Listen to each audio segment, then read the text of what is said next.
Sanibonani guys, igama ngiNqobile ngiphathela amaziwela eNimba ngomhla ka-11 June. UHlathi-ke benomfowabo uThulani bahambe laphaya kwaSithole bephoxa uZethu. Ushilo kuHlathi ukuthi size la ngoba nakho sizokhokha ama-damages. Wathi uZethu angikho damage mina. Yini nithi nizokhokhela ama-damages? Wazama ukuchaza uThulani wathi cha ntokazi, hhayi ngoba nakho u-damaged.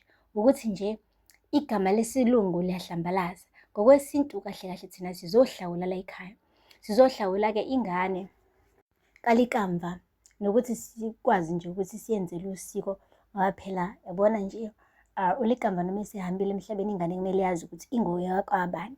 Hhayi-ke uqhubeka uZethu wathi noma kuthiwa kunjalo wayevele kumele kukhokhwe imali ngalokho.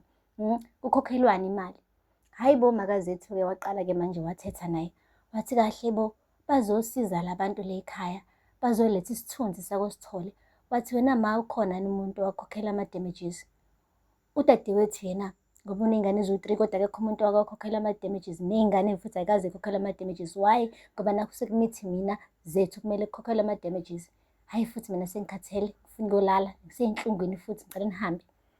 Wahamba-ke guys uHlathi-ke benoThulani bephoxa-ke kanjalo. UmakaZethu-ke bamtshela okheshi bakhe basho ukuthi lalela wena ma, izathu ukuthi uloku ufuna nje lamalobolo kangaka uloku ukhuluma indaba yosiko ingoba uyamfuna wena uHlathi. Wathi angizwanga, wathi vele. Wathi uHlathi uyindoda eshadile nje, kusho umakaZethu. Wathi hhayi bo nobaba nje wasitshela ukuthi wayeshadile kodwa wangena kuyena i-type yakho vele abantu abashadile wena ma uyamfuna uHlathi. Hhayi bo guys, ngiyazi-ke into enje. Uhambile-ke uHlathi wale kwamabandla-ke eyothetha lapha kuThumeka esho ukuthi yeye uZethu akafundisiwe. Wathi-ke uThumeka lalela ibhodwe lifuze imbiza-ke vele uhlazi uZethu ufunze uma wakhe. Wathi ungenapho ufikile kule ndaba mina ngizokhuluma ngoZethu. Ufikile usiphathe kahle kabi. Wathi ngoba vele uyakufuna wena ufikile ingakho ekuphathe kahle nawe. Wathi thina siyaphindela-ke lapha sinomfowethu uThulani kumele sikhokhele lama-damages. Nangampela-ke guys umakaZethu uhambile-ke wayothenga inyama efrayiwe umama ngoba uyabona ukuthi bengeke akwazi ukuyipheka yena befuna uku-impressa-ke amadoda alapha kamabandla. Waqeda watshela uZethu ukuthi ngisayitolo ngiyothenga izinto wena hlala la abantu bakamabandla bayeza futhi kuzokuqedela iy'nkulumo zamalobolo beqedele ney'nkulumo zenhlawulo uyiphathe kahle kuye kukudelela. Nangampela-ke guys wahamba umakaZethu uthe mebuya hhayi wafikisana nabo uHlathi benoThulani. Wabanikeza inyama, wabanikeza ithishu ukuthi basule izandla mase beqeda ukudla inyama. Bathe beqala nje indaba yokukhokhela umntwana wathi noZethu ningamshiyi naye kumele nimkhokhele amalobolo. Angithi phela nje ulikamva wahamba emhlabeni ethi-ke ufuna ukumshada so ngizohamba ngimlanda uZethu lapha ekamereni ukuze naye abe khona kulezi y'ndaba. Baqala-ke baxakeke manje uThulani benomfowabo uHlathi ukuthi manje kulotsholwa bani vele ngoba ulikamva akasekho emhlabeni. Anyway uthe wangqongqoza ekamereni likaZethu uZethu akekho. Wavula isicabha uyangena uZethu akekho guys and kushiwo kahle esibhedlela ukuthi uZethu akahlale endlini anakekelwe angabi uvanzi ehlenyuka cause leya surgery bekade ingekho easy and ibucayi. Wahamba kuZethu wathwala ikhanda waya le kubo kaXolani i-boyfriend yakhe entsha. Ufika laphaya ugirl useyetheyethe uyahefuzela, she's out of breath. Umane nje umakaXolani benoXolani bamnqaka ecishe wawa bamphuthumisa esibhedlela. Ukuthi besehamba eyaphi guys namangazi.